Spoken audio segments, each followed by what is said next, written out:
வாழ்க வளமுடன். நண்பர்கள் அனைவருக்கும் வணக்கம். நான் உங்கள் நண்பன் Arjun, SEBI registered research analyst. நண்பர்கள் மற்றும் நண்பர்களின் குடும்பத்தினர் அனைவருக்கும் இனிய சுதந்திர தின நல்வாழ்த்துக்கள். ஓகே, இப்போ இந்த வீடியோவில் நம்ம பார்க்க போகிறது ஆகஸ்ட் 3வது வாரம் எப்படி இருக்க போகுது. வாரம் இருக்கிற முக்கியமான ஈவெண்ட்டு, நியூஸு, நம்ம மார்க்கெட்டு வாரமும் ரேஞ்ச் பவுண்டு தானா, அதாவது ஒரு என்ன சொல்கிறது, மார்க்கெட் ஓப்பன் ஆன இடத்துல வந்து எங்கேயுமே மூவ்மெண்ட்டே வரமாட்டேங்குது, ஒரு ரேஞ்சிலே இருக்குது. பட் ஆஃப்டர் 3 o'clock மேலே ஒரு சின்ன ஒரு சிக்னிஃபிகண்ட் மூவ்மெண்ட் வருது. ஸோ இப்போ வாரம் எப்படி இருக்க போகுது, ஸோ எல்லாத்தையுமே பார்த்துடலாம். எங்கேயும் ஸ்கிப் பண்ணால் பாருங்கள், இந்த வீடியோ உங்களுக்கு கண்டிப்பாக யூஸ்ஃபுல்லாக இருக்கும். இதுவரையும் அர்ஜுன் பங்கு மார்க்கெட் யூடியூப் சேனலை சப்ஸ்கிரைப் பண்ணல அப்படின்னா சப்ஸ்கிரைப் பண்ணிட்டு பாருங்கள், ஓகேங்களா? ரைட். அதுக்கப்புறம் இன்னொரு முக்கியமான விஷயம் உங்ககிட்ட நான் ஷேர் பண்ணிடுறேன். நான் அடிக்கடி சொல்லிகிட்டே தான் இருக்கிறேன். அதாவது என்னுடைய ஃபோட்டோவை யூஸ் பண்ணி ஃபேஸ்புக்கில் நிறைய ஆடு வந்துட்டு இருக்குது. இந்த டெலகிராம் சேனலில் ஜாயின் பண்ணுங்கள், அக்கௌண்ட் ஹேண்டில் பண்ணுறோம், ஆப்ஷன் ட்ரேட் பண்ணுறோம் அப்படின்னு நிறைய ஆடு வந்துட்டு இருக்குது. நான் எந்த ஒரு ஆடுமே நான் வந்து எந்த ஒரு சோஷியல் மீடியாவில் நமக்கு கொடுக்க கிடையாது. ஸோ ஃபேஸ்புக்கில் வர்ற ஆடெல்லாம் பார்த்துட்டு அந்த சேனல்லாம் போய் ஜாயின் பண்ணிடாதீங்க, ஓகேங்களா? என்னுடைய தாழ்மையான ஒரு வேண்டுகோள். எங்கேயுமே போயிட்டு ஒரு ஆடில் போயிட்டு என்னுடைய சேனல் அப்படின்னு ஜாயின் பண்ணிடாதீங்க. என்னுடைய ஃபோட்டோ யூஸ் பண்ணி நிறைய பேர் பண்ணிகிட்டு இருக்கிறாங்க. என்னுடைய official Telegram channel name, WhatsApp number எல்லாமே இந்த யூடியூப் டிஸ்கிரிப்ஷன்லேயும் இருக்குது. அப்பப்போ இந்த வீடியோடைய பாட்டம்லேயும் வந்துட்டு போவோம். அதனால் அதை மட்டும் ஃபாலோ பண்ணுங்கள். ஓகே, இப்போ ஆகஸ்ட்டு 3rd வீக் பார்க்குறதுக்கு முன்னாடி ஆகஸ்ட் 2nd வீக் என்னாச்சு அப்படிங்கிறத பார்க்கணும், ஓகேங்களா? அதாவது லாஸ்ட் வீக்கை பொறுத்தவரையும் நமக்கு வந்து ஒரு ஈவெண்ட்டுன்னு பார்க்கும்போது பெரிய சொல்லிக்கிற மாதிரி உண்டான ஈவெண்ட்லாம் எதுவும் கிடையாது. நம்ம மார்க்கெட் லாஸ்ட் வீக்கை பொறுத்தவரையும் 1,00,000 கோடி மார்க்கெட் கேபிட்டலைசேஷன் டவுன் ஆகிருக்குது. கண்டினியூவாக ஒரு 3 வாரமாக மார்க்கெட் ஏறிட்டு இருந்த மார்க்கெட்டு லாஸ்ட் வீக் வந்து பார்த்தோம் அப்படின்னா செல்லிங் ப்ரெஷரில் வந்துருக்குது. அதாவது அந்த 2 வாரம் 3 வாரம் ஏறினத்துக்கு ஒரு பிரேக் போட்டிருக்குது, ஓகேங்களா? லாஸ்ட் வீக் இருந்த பாசிட்டிவ் நியூஸ் என்ன அப்படின்ட்டு பார்த்துட்டு அதுலேருந்து போயிடலாம். ஃபர்ஸ்ட் பாசிட்டிவ் நியூஸ் அப்படின்னு பார்த்தோம் அப்படின்னா ஏர்னிங் செஷன் ஆல்மோஸ்ட் கம்ப்ளீட் ஆகிடுச்சு. இந்த ஃப்ரைடேவோட கம்ப்ளீட் ஆகிடுச்சுன்னு நினைக்கிறேன். பட் இன்னும் ஒரு 2-3 கம்பெனி தான், ஒரு மேஜரான கம்பெனி வாரத்தில் வந்து கொடுப்பாங்க, ஓகேங்களா? ஃபர்ஸ்ட் இந்த ஏர்னிங்ஸ் ரிப்போர்ட் வந்து பார்த்தோம் அப்படின்னா மிட் கேப்லேயும் ஓரளவுக்கு சொல்லிக்கிற மாதிரி உண்டான ஏர்னிங்ஸ் ரிப்போர்ட் கொடுத்துருக்குறாங்க. ஸ்மால் கேப்லேயும் கொடுத்துருக்குறாங்க. நிஃப்டிலேயும் வந்து ஏர்னிங்ஸ் ரிப்போர்ட் எல்லாமே வந்து ஒரு பெட்டராக தான் கொடுத்துருக்குறாங்க. அதாவது நிஃப்டி 50ல் வந்து 50 கம்பெனி இருக்குது அப்படின்னா அந்த 50 கம்பெனி ஏர்னிங்ஸ் ரிப்போர்ட்டு வந்துருச்சு. அப்படிங்கும்போது எபோ ஏர்னிங்ஸ் ரிப்போர்ட் யார் கொடுத்துருக்குறாங்க, அதாவது எத்தனை கம்பெனி கொடுத்துருக்குறாங்க அப்படின்னு பார்த்தோம் அப்படின்னா நிஃப்டி 50ல் 21 கம்பெனி வந்து எபோ ஏர்னிங்ஸ் ரிப்போர்ட் கொடுத்துருக்குறாங்க. அதாவது எபோ எக்ஸ்பெக்டேஷன் கொடுத்துருக்குறாங்க. அதுக்கப்புறமா வந்து பிலோ எக்ஸ்பெக்டேஷன் எத்தனை கம்பெனி கொடுத்துருக்குறாங்க அப்படின்னு பார்த்தோம் அப்படின்னா 10 கம்பெனி கொடுத்துருக்குறாங்க. இன்லைன் வித் எக்ஸ்பெக்டேஷன் நியூட்ரலான ஏர்னிங்ஸ் ரிப்போர்ட் எத்தனை கம்பெனி கொடுத்துருக்குறாங்கன்னா 14 கம்பெனி கொடுத்துருக்குறாங்க. மிக்சடில், அதாவது 2 கட்டாவாக கொடுத்துருக்குற ஏர்னிங்ஸ் ரிப்போர்ட் எத்தனை கம்பெனி கொடுத்துருக்குறாங்க அப்படின்னு பார்த்தோம் அப்படின்னா 5 கம்பெனி கொடுத்துருக்காங்க. ஸோ ஓவராலாக வந்து பார்த்தோம் அப்படின்னா 21 company above expectation earnings report கொடுத்துருக்குறாங்க. இது வந்து நம்ம வந்து ஒரு பாசிட்டிவாக தான் வந்து ட்ரீட் பண்ணணும், ஓகேங்களா? அதாவது ஆல்மோஸ்ட் 50% வந்துட்டாங்க. அதாவது மிக்சடு ஏர்னிங்ஸ் ரிப்போர்ட்டையும் சேர்த்தணும் அப்படின்னா ஆல்மோஸ்ட் 50% ஏர்னிங்ஸ் ரிப்போர்ட் வந்து எபோவ் எக்ஸ்பெக்டேஷன் அப்படிங்கிற மாதிரி தான் நம்ம வந்து ட்ரீட் பண்ணணும். இது வந்து ஒரு பாசிட்டிவ். செகண்ட் பாசிட்டிவ் என்ன அப்படின்னு பார்த்தோம் அப்படின்னா எஃப்ஐஸ் வந்து பையிங்கில் இருக்கிறாங்க.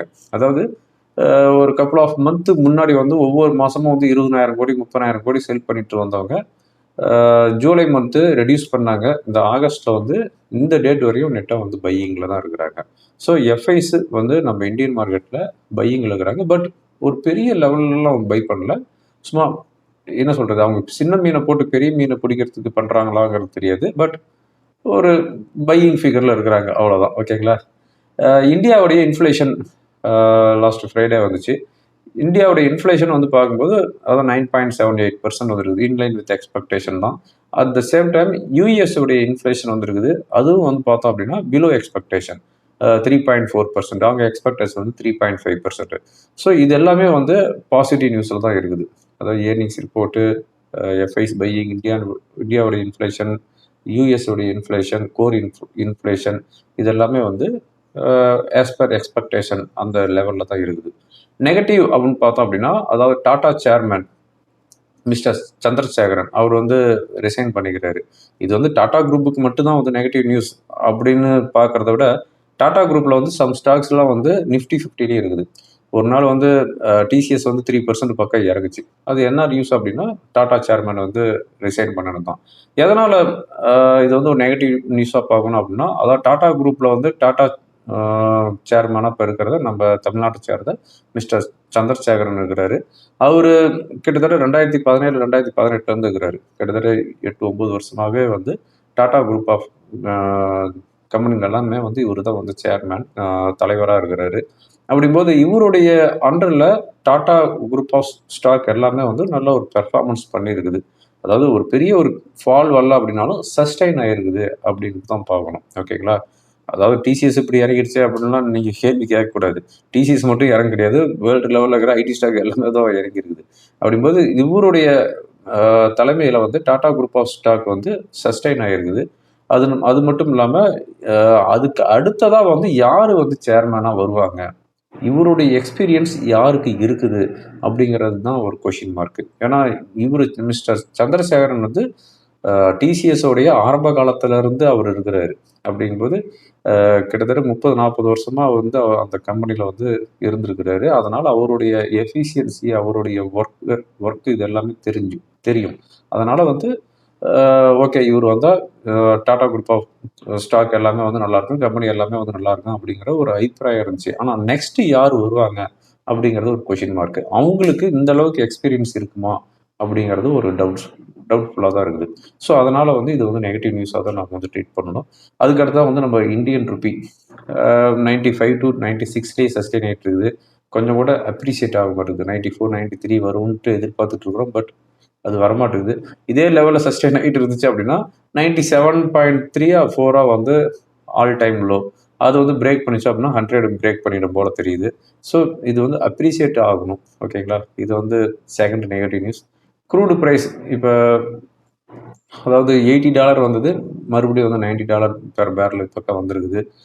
குளோபல் லெவலில் வந்து ஒரு அன்சர்டனிட்டி கண்டினியூவாக இருக்குது. ஸோ இது எல்லாமே வந்து நெகட்டிவ் நியூஸில் தான் வருது. லாஸ்ட் வீக்கை பொறுத்தவரையும் சென்செக்ஸ் 489 பாயிண்ட்ஸ் டவுனில் க்ளோஸ் ஆகுது, 0.62%. 78,009 செட்டில் ஆயிருக்குது. நிஃப்டி 204 பாயிண்ட்ஸ் டவுனில் க்ளோஸ் ஆயிருக்குது, 24,366 வந்து செட்டில் ஆயிருக்குது. ப்ராடர் இண்டிசஸை பொறுத்தவரையும் ஸ்மால் கேப் 0.5% டவுனில் க்ளோஸ் ஆயிருக்குது, மிட் கேப் 0.65% டவுனில் க்ளோஸ் ஆயிருக்குது. செக்டார் வைஸ் பார்த்தோம் அப்படின்னா மீடியா 2.2% ஹையில் போயிருக்குது. Consumer durables, reality, defence 0.8% to 1.2% வரையும் ஹையில் போயிருக்குது. டவுன் சைடில் இருந்த செக்டார் என்ன அப்படின்னு பார்த்தோம் அப்படின்னா மெட்டல் 1.9% டவுனில் போயிருக்குது, FMCG 1.6%, auto 1.5%, health care 1.2% and oil and gas 1% each டவுனில் வந்து க்ளோஸ் ஆயிருது. லாஸ்ட் வீக்கை பொறுத்தவரையும் ஃபாரின் இன்ஸ்டிடியூஷனல் இன்வெஸ்டர்ஸ் என்ன பண்ணிக்கிறாங்கன்னா 1,228 crore வந்து பை பண்ணியிருக்கிறாங்க. At the same time domestic institutional investors என்ன பண்ணியிருக்கிறாங்கன்னா 9,285 crore வந்து பை பண்ணிக்கிறாங்க. ஸோ இவங்க ரெண்டு பேருமே சேர்ந்து கிட்டத்தட்ட 11,400 கோடி நியர்லி பை தான் பை பண்ணியிருக்கிறாங்க. ஓகேங்களா? ஓகே, இதுதான் லாஸ்ட் வீக்குடைய ரிப்போர்ட்டு. இப்போ வாரத்தில் இருக்கிற முக்கியமான ஈவெண்ட் என்னன்னு பார்த்தோம் அப்படின்னா மண்டே அண்ட் டியூஸ்டே எதுவும் சொல்லிக்கிற மாதிரி உண்டான ஈவெண்ட் எதுவும் இல்லை.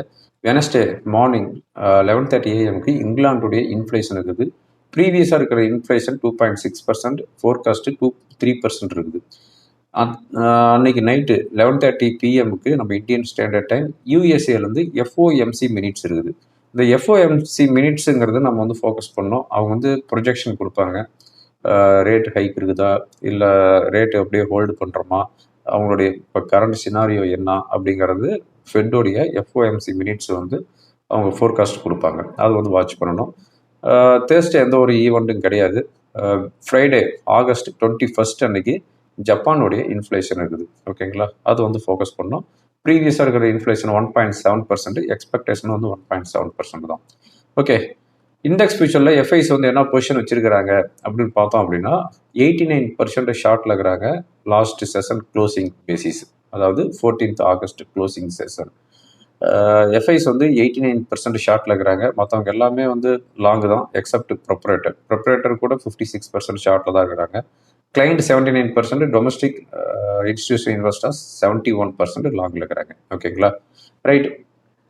இப்போ ஓவரால் நம்ம மார்க்கெட் எப்படி இருக்குது அப்படின்னு பார்த்தோம் அப்படின்னா, அதாவது இன்னும் என்ன சொல்கிறது, அதாவது இந்த லாஸ்ட்டு 3 இண்டிபெண்டன்ஸ் டேக்கு முதல்ல நம்ம மார்க்கெட் வந்து எப்படி க்ளோஸ் ஆகிருக்குது அப்படின்னு பார்த்தோம் அப்படின்னா, அதாவது இந்த 4,300 24,800 இதே ரேஞ்சில் தான் வந்து க்ளோஸ் ஆகிருக்குது. ஆகஸ்ட் 14th அன்னைக்கு பார்த்தோம் அப்படின்னா 24,143. 2025 ஆகஸ்ட் 14th அன்னைக்கு 24,631. இப்போ ஆகஸ்ட் 14th 2026 வந்து பார்த்தோம் அப்படின்னா 24,366. ஸோ இந்த ஒரு 300-400 பாயிண்ட்டுக்குள்ளேயே தான் இந்த 3 வருஷமாகவே ட்ரேட் ஆகிட்டு இருக்குது. 3 வருஷங்கிறது எவ்வளோ பெரிய பீரியட் தெரியுங்களா? அதாவது புல் மார்க்கெட் அப்படின்னா 3 வருஷத்தில் வந்து நிஃப்டி வந்து 40% 50% ஏறும். ஆனால் இந்த 3 வருஷமாக நிஃப்டி இதே ரேஞ்சில் தான் சுற்றிக்கிட்டு இருக்குது. இங்கேருந்து நமக்கு எப்போ வந்து ஃப்ரீடம் கிடைக்க போகுதோ தெரியல. எனிவே வர வாரத்தை பொறுத்தவரையும் நிஃப்டியோடைய ரெசிஸ்டன்ஸ் அப்படின்னு பார்த்தோம் அப்படின்னா, அதாவது லாஸ்ட் வீக் மண்டே வந்த ஹை அப்படின்னு தான் சொல்லணும், 24,600. சப்போர்ட் அப்படின்னு பார்த்தோம் அப்படின்னா 24,300. இந்த 300 பாயிண்ட்டுக்குள்ளே தான் வந்து லாஸ்ட் 5 செஷனாகவே உருட்டிகிட்டு இருந்தாங்க. அதுவும் வந்து ஒன்று கேப் டவுனில் ஓப்பன் ஆச்சு அப்படின்னா அங்கேயே உருட்டுறாங்க. அதுக்கப்புறமா வந்து இந்த சிஏஎஸ் அப்படின்ட்டு அங்கேருந்து ஒரு சின்னதாக வந்து பவுன்ஸ் ஆகி க்ளோஸ் ஆகுது.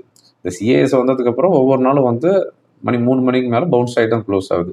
அதனால் வந்து ஒரு நல்ல ஒரு பாட்டம் வருது அப்படின்னா அங்கேருந்து மார்க்கெட் பவுன்ஸ் ஆகிடும் அப்படிங்கிறத ஒரு கணக்கு தான் நமக்கு இந்த லாஸ்ட்டு ஃபியூ செஷனில் வந்து பார்க்கும்போது. எனிவே சப்போர்ட் அப்படின்னு பார்த்தோம் அப்படின்னா 24,300 அப்படிங்கிறது சப்போர்ட். அதுக்கு கீழெல்லாம் வந்து அதுக்கு கீழே க்ளோஸ் ஆச்சு அப்படிங்கிற பட்சத்தில் 24,000 வரையும் வர்றதுக்கு உண்டான வாய்ப்புகள் இருக்குது. ரெசிஸ்டன்ஸ்னு பார்த்தோம் அப்படின்னா 24,600 வரையும் ரெசிஸ்டன்ஸ் இருக்குது. ஓகேங்களா? ஸோ மார்க்கெட் வந்து ரொம்ப ஆக்டிவாலாம் இல்லை. நிஃப்டி வந்து அப்படியே படுத்த படுக்கையாக இருக்குது. பட் ஸ்டாக் வைஸ் வந்து நல்ல ஆக்டிவாக இருக்குது. அதனால் வந்து இன்ட்ராடே ட்ரேடர்ஸ் எல்லாமே வந்து அந்த நிஃப்டியை விட்டுட்டு எல்லாம் என்ன பண்ணுறீங்க அப்படின்னா, ஆக்டிவாக இருக்கிற ஸ்டாக்கில் போயிட்டு என்ட்ரு ஆகிறது தான் பெட்டராக இருக்கும். ஓகேங்களா? ஓகே, இப்போ டெக்னிக்கலாக என்ன இண்டிகேட் பண்ணுது அதையும் பார்த்துடலாம். இப்போ நான் பார்த்துட்டு இருக்கிறது நிஃப்டியோடைய டே கேண்டில் பார்த்துட்டு இருக்கிறோம். நிஃப்டி பொறுத்தவரையும் லாஸ்ட்டு வீக் இருந்த ரேஞ்ச் இதுதான். ஓகேங்களா? அதாவது 24,600 அதுக்கப்புறம் 24,300. ஸோ இந்த ரேஞ்சுக்குள்ளே தான் இருக்குது. இதே தான் வந்து வர வாரத்தில் இருக்கிற ரேஞ்சு. 24,300க்கு கீழே க்ளோஸ் வச்சிச்சு அப்படிங்கிற பட்சத்தில் 24,150 அதுக்கப்புறமா வந்து 24,000 இது ரெண்டும் வந்து சப்போர்ட்டாக இருக்கும். 24,300 கீழே க்ளோஸ் வச்சுச்சுன்னா 24,150 24,000ங்கிறது சப்போர்ட்டாக இருக்கும். ரெசிஸ்டன்ஸ் அப்படின்னு பார்க்கும்போது 24,600ங்கிறது ரெசிஸ்டன்ஸாக இருக்கும். ஓகேங்களா? 24,600க்கு மேலே க்ளோஸ் இருந்தால் மட்டுமே வந்து 24,800 வரையும் போகிறதுக்குண்டான வாய்ப்புகள் இருக்குது. பேங்க் நிஃப்டி என்ன அப்படின்னு பார்த்தோம் அப்படின்னா, பேங்க் நிஃப்டி இதே ரேஞ்சு தான் லாஸ்ட் வீக்கை பொறுத்த வரையும் இந்த ரேஞ்சுக்குள்ளே தான் இருந்திருக்குது. ஓகேங்களா? இப்போ வர வாரத்தை பொறுத்த வரையுமே வந்து 57,200 அதே டைம் வந்து 58,100. இந்த 57,200க்கு கீழே வரும்போது 57,200 கீழே வரும்போது 56,850 வரை வரலாம். ஹையர் லெவலில் 58,100ங்கிறது ரெசிஸ்டன்ஸ். ஒருவேளை 58,100க்கு மேலே போச்சு அப்படின்னா 58,500 வரையும் போகலாம். ஓகேங்களா? இது வந்து பேங்க் நிஃப்டி. இது ஓகே ஃப்ரெண்ட்ஸ், இந்த வீடியோ உங்களுக்கு ரொம்ப யூஸ்ஃபுல்லாக இருக்கும்னு நினைக்கிறேன். யூஸ்ஃபுல்லாக இருந்துச்சு அப்படின்னா ஃப்ரெண்டுங்களுக்கு ஃபார்வர்ட் பண்ணுங்கள். தேங்க்யூ ஃபார் வாட்சிங். வாழ்க வளமுடன்.